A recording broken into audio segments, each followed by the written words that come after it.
नमस्कार दोस्तों, आज की वीडियो में हम बात करने वाले हैं कैसे आप लोग एक ईएमआई ट्रैप में फंस जाते हैं और आपके पॉकेट से एक्स्ट्रा पैसा निकाल लिया जाता है और आपको पता भी नहीं चलता है। आप लोगों ने अपने जीवन में कभी ना कभी ईएमआई पे कुछ ना कुछ जरूर लिया होगा और आपने ये चीज देखा होगा, आपको उस ईएमआई के छोटे अमाउंट के बदले काफी बड़ा या फिर कुछ पैसा एक्स्ट्रा आपको पे करना पड़ जाता है। जिन लोगों को ईएमआई का नॉलेज है वो इस चीज से बच जाते हैं, पर जो नए नए कस्टमर आते हैं उनको इन चीजों का मालूम नहीं होता और वो लोग ईएमआई ट्रैप में फंस जाते हैं। 2026 में ईएमआई का जो नेटवर्क है काफी ज्यादा बड़ा होने वाला है। आप लोग इस चीज से कैसे बच सकते हैं वो मैं आपको बताऊंगा। मेरा नाम है सुमन चौधरी, आप देख रहे हैं नेक्स्ट जेन सुमन। तो चलिए गाइस, आज की वीडियो को शुरू करते हैं। इस ईएमआई ट्रैप को समझने के लिए आपको एक एग्जाम्पल मैं देता हूँ, ईएमआई के पीछे जो डार्क सच है उसका आपको पता चल सके। अमन एक लड़का है जो कि अभी जॉब करना स्टार्ट करा है। उसने अभी 1-2 महीने की सैलरी उठाई है एंड उसके घर में उसके पापा, मम्मी एंड उसके बहन है। यहाँ पर कमाने का जो साधन है खाली 2 जनों के कंधे के ऊपर है, जो कि है अमन एंड उसके पापा। अमन की सैलरी 20,000 रुपए है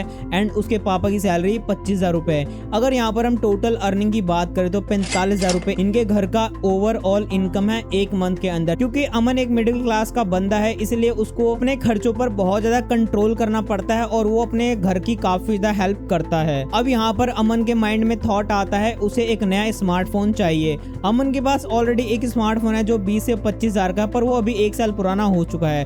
अब अमन का जो ग्रुप सर्कल है, जो उसके दोस्त है, उनके पास सबके पास आईफोन है सिवाय अमन को छोड़कर। अब अमन को यहाँ पर लगता है कि अगर उसके पास आईफोन नहीं होगा तो उसके दोस्त उससे दोस्ती तोड़ देंगे, या वो अपने आप को पिछड़ा हुआ महसूस करता है कि उसके सारे दोस्तों पे आईफोन है और उसी के पास क्यों नहीं है। यहाँ पर अमन एक न्यू फोन लेने का सोचता है जो कि है आईफोन 17। अब आईफोन 17 का जो करंट प्राइस है 83,000 रुपए है इंडियन करेंसी में आज के टाइम पर। अब एक मिडिल क्लास बंदे के लिए 80 से 83,000 रुपए एक बार में देना मुमकिन नहीं होता है और कोई भी बंदा नहीं दे पाएगा जिसकी सैलरी 20,000 रुपए है। अब अमन ने आईफोन 17 लेने का सोच लिया है, जिसके लिए वो मार्केट में जाता है। मार्केट में उसको कई सारे दुकानें मिलती है, जिसके अंदर वो एक दुकान के अंदर जाता है। सेल्स पर्सन ने उसको तुरंत आईफोन 17 उसके हाथ में पकड़ा दिया एंड उससे पूछ रहा है कि आप इसको कैसे लेंगे, कैश में लेंगे, कार्ड से लेंगे या फिर ईएमआई में लेंगे। कैश में वो ले नहीं सकता क्योंकि उसकी जो इनकम है ओनली 20,000 पर मंथ है, जिसके अंदर उसको घर में भी देना है, प्लस उसके जो पर्सनल खर्चा उसको भी उसको ध्यान में रखना है। एंड सेकंड, वो कार्ड पे नहीं ले सकता क्योंकि उसके पास कोई डेडिकेटेड क्रेडिट कार्ड नहीं है। इससे पहले उसने कोई फाइनेंस नहीं करवाया, इसका ये फर्स्ट है एंड इसका जो सिविल स्कोर है अभी कुछ पता नहीं होगा।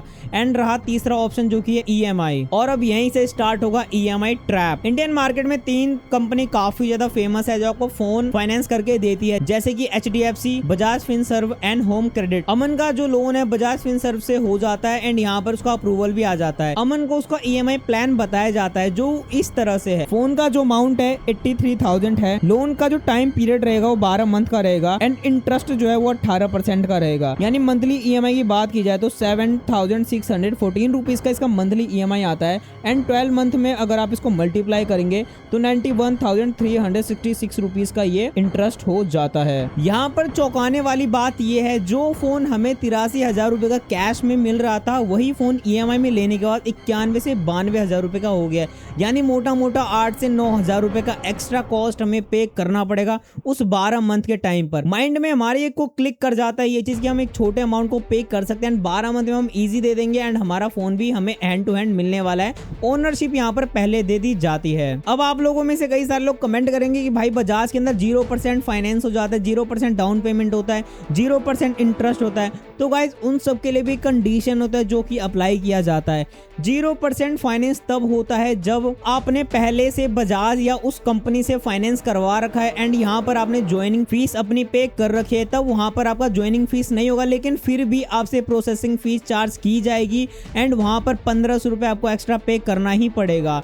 तो 0% के हिसाब से भी आपको 1,500 से 2,000 रुपए एक्स्ट्रा लग ही जाते हैं। एंड सेकंड कंडीशन ये आता है, अगर आप न्यू कस्टमर है बजाज की तरफ से तो यहाँ पर आपसे फिर भी 0% पर बोल के यहाँ पे joining fees plus processing fees के नाम पे 2,000 से 3,000 के बीच का पैसा चार्ज कर लिया जाता है। फिर भी आपके पॉकेट से 3,000 रुपए एक्स्ट्रा निकाल लिए जाते हैं। एंड बहुत रेयर चांस होता है जब दुकान वाला सच में 0% पर दे दे, पर 0% में अगर यार वो लोग देने लगे तो उनकी कंपनी की कमाई कैसे होगी, इंटरेस्ट वो कहां से मिलेगा। तो इसलिए 0% कुछ भी नहीं होता, कुछ ना कुछ आपके जेब से निकाला ही जाता है। एंड कॉमन केसेस में जिन लोगों को इसके बारे में नहीं पता होता उन लोगों से 18% का इंटरेस्ट निकाला जाता है, जैसा कि अमन के केस में हो रहा है। अब जो आईफोन 17 83,000 रुपए का था, अब अमन को 93,000 रुपीज का पड़ रहा है, यानी मोटा मोटा 10,000 रुपए का उसको एक्स्ट्रा बर्डन मिल चुका है इस फोन के साथ। उसने स्टोर पे इस चीज का ध्यान नहीं दिया क्योंकि हाथ में उसके था आईफोन 17 ब्रांड न्यू। स्टोर वाला पहले ही आपके हाथ में फोन पकड़ा देगा ताकि आप ज्यादा उससे पूछताछ ना कर पाओ, एंड आपका वो लोन एंड पेपर वर्क फटाफट प्रोसेस कर देगा ताकि आपको उस चीज का ज्यादा आइडिया ना लग सके। और आप जब घर आओगे तब आपको रियलाइज होगा कि आपने कितना बड़ा मिस्टेक कर दिया है। आपको स्टोर पे भी रियलाइज हो जाएगा, पर आप उस टाइम पे उतना सोचोगे नहीं। आपको यही लगेगा कि यार एक छोटा अमाउंट है, मैं इजी पे कर दूंगा, क्या 8-10 हजार के लिए मैं सोचूं।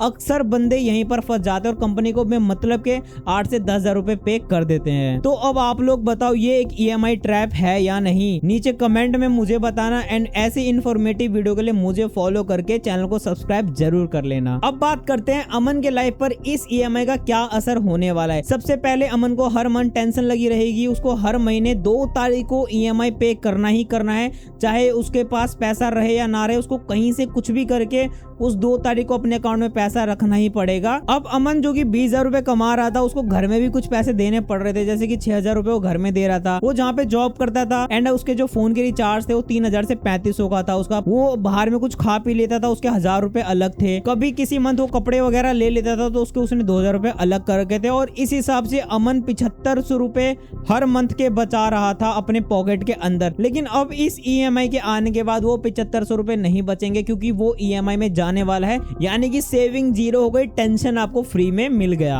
अब सोचते हैं अगर अमन ने किसी मंथ पेमेंट नहीं करा तो उसके साथ क्या कंडीशन अप्लाई होंगी। अपना फर्स्ट EMI मिस कर दिया तो यहाँ पर कंपनी बाउंस लगाना स्टार्ट कर देगी, आपसे एक्स्ट्रा पैसा निकालने के लिए और एक्स्ट्रा फीस ऐड करी जाएंगी जो कि आपका बाउंस फीस होता है। यहाँ पर आपका जो फर्स्ट मंथ बाउंस हो, उसके बाद आपका जो सेकंड मंथ आएगा वहां पर आपको बाउंस फीस 2 मंथ की टोटल EMI पे करने पड़ेगी जो कि 16 से 17,000 रुपए तक बन जाएगा। यानी 20,000 जहां आपकी सैलरी थी, आप 2 महीने उसका EMI में ही कटवा लोगे तो आपके पास क्या बचा, 2 से 3,000 रुपए। चीजें यहीं पर खत्म नहीं होती है, किसी टाइम पर आपके साथ ऐसा भी हो सकता है आपका जॉब छूट जाए या कुछ हो जाए या आपका फोन ही चोरी क्यों ना हो जाए। कंपनी को उन चीजों से लेना देना नहीं है, कंपनी का रूल है उसको 2 तारीख को पैसा चाहिए तो चाहिए, चाहे कुछ भी हो जाए। जो अमन एक हंसता हुआ बंदा था, अब उसकी लाइफ में इतना ज्यादा टेंशन आ चुका है क्योंकि हमेशा उसको इस बात का टेंशन लगा रहेगा कि 2 तारीख को उसका पैसा कटेगा तो उसको अपने पैसे बचा कर रखने पड़ेंगे, और अगर किसी मंथ उसका नहीं हुआ तो उसको अपने घर वालों से भी मांगने पड़ सकते हैं।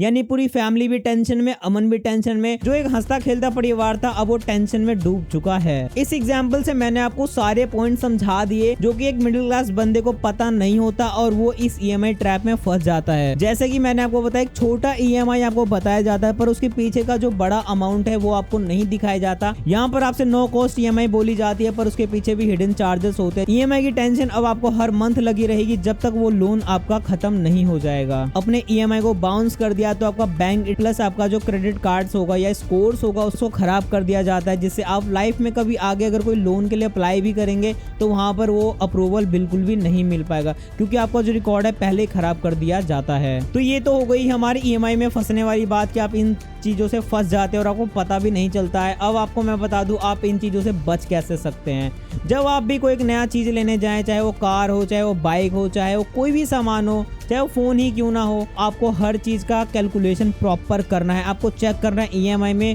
वो पैसा एक्स्ट्रा तो नहीं जा रहा है, और एक्स्ट्रा जा रहा है तो क्यों जा रहा है। आपको सेल्स पर्सन से डायरेक्ट बात करनी है। अगर वो गोल गोल घुमा रहा है तो समझ लो यहाँ पर कुछ गड़बड़ है और आपको एंड में ज्यादा पैसा पे करना पड़ेगा। जब कोई इमरजेंसी हो बहुत ज्यादा तब आप EMI में कोई सामान ले, ऐसे आप EMI में बिल्कुल भी मत लेना। लोन का जो टाइम पीरियड है उसको छोटा रखना, जितना बड़ा आप लोग बनाते हैं वहां पर जो आपका इंटरेस्ट है काफी ज्यादा बढ़ता चला जाता है। अगर आप लोग सैलरीड पर्सन है, आप लोग को सैलरी मिलती है तो यहाँ पर ओनली 10% यूज करना अपने EMI के अंदर, क्योंकि आपके पर्सनल खर्चे प्लस परिवार भी होता है तो उनके लिए भी सोचकर चलना। कभी किसी को देखकर कोई बड़ी चीज खरीदने का मत सोचना जो आपके औकात से बाहर हो। आपको चाहे वेट ही क्यों ना करना पड़े, पर आपको हमेशा ट्राई करना है। चाहे कोई भी चीज हो आप उसको कैश में परचेस करें। तो बस गाइस ये वीडियो यहीं पर एंड करते हैं। ये वीडियो किसी की भावनाओं को ठेस पहुंचाने के लिए नहीं है। अगर मैंने कुछ मिस कर दिया है, अगर आपको कुछ समझ नहीं आया तो नीचे कमेंट करके बताना। हो सकता है मैंने कुछ गलत बोल दिया हो तो नीचे कमेंट करके बताना। Thank you so much for watching. मिलते हैं नेक्स्ट वीडियो में। Bye bye and take care.